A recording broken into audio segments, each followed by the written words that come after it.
Welcome back to our video series on organization development and resource mobilization. In this particular video, we are continuing our discussion on organization development, or OD.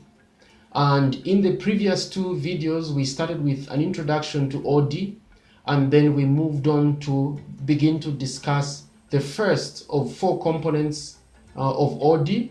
And so we discussed the organization capacity assessment.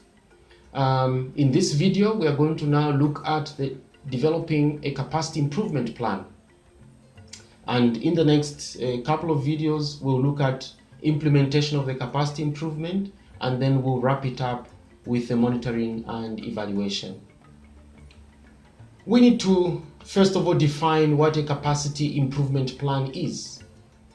Within the overall organization capacity development process, and we've adopted the OCA, or Organization Capacity Assessment process, we are going to define a capacity improvement plan as a comprehensive roadmap to addressing key capacity development issues identified during the OCA.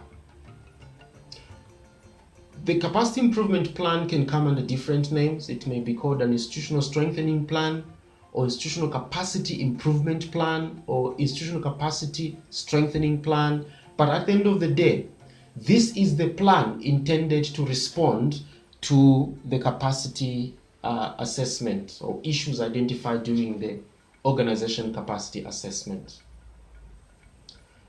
Why should we prepare a capacity improvement plan? Well, I've put forward there four suggestions. Of course, there can be more, but these are four that I think are key and should motivate you towards working through this process of developing a capacity improvement plan. Number one, it helps us fully appreciate what it would take to achieve a defined level of improvement. Remember, the assessment helps us know where we are and what needs to be improved. The capacity improvement plan helps define where we could be and what it would take for us to get there. The capacity improvement plan also helps in providing a mechanism for determining what needs to be done and by when. There is need to decide, out of the many things that have come out of the assessment, what is it that we're going to look at, and by when do we want to create the kind of change that we want around the specific areas identified. The capacity improvement plan also helps us provide targets that everyone can work towards.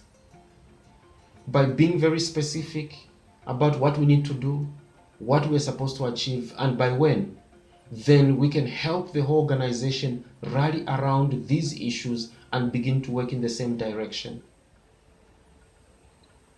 But also it helps to improve communication. The capacity improvement plan becomes a communication tool that may be used both internally and externally. Internally, we want our staff teams and other members of the organization to understand what needs to be done and how they can contribute towards that. It can energize the process of organization development. But also externally, you want different stakeholders to know that which you are focusing on and what you are trying to do, because it is through that that you can mobilize the kind of support that you might need.